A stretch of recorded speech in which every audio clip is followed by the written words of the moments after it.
À l'honneur pendant ces 3 jours à Trappes, musique, peinture et philosophie, des domaines a priori très éloignés, mais qui autour d'une thématique commune comme le bonheur, peuvent aussi entrer en parfaite interaction.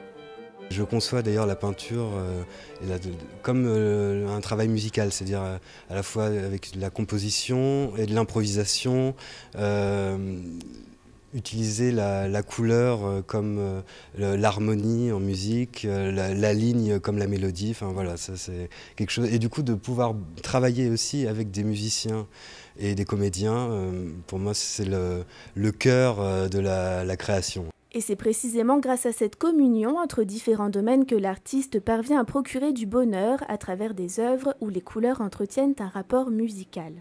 Souvent, à notre époque, l'art a une vocation de dénonciation sociale qui est intéressante, mais moi, c'est pas ma façon de percevoir les choses. Moi, j'aime quand en fait, les couleurs apportent du bien-être, presque une vertu thérapeutique. Quant à la partie théâtrale, le choix s'est porté sur l'histoire du soldat d'Igor Stravinsky et Charles Ferdinand Ramu, une des premières pièces musicales de l'histoire de la musique classique. Objectif pour le metteur en scène, se servir d'accessoires et costumes pour remettre au goût du jour un conte qui, sous ses airs de vieux récits, est encore très actuel. Le soldat, en fait, recherche le bonheur, c'est ce à quoi tout le monde aspire, en fait, mais il le trouve, il le perd, il le retrouve et il le repère à la fin.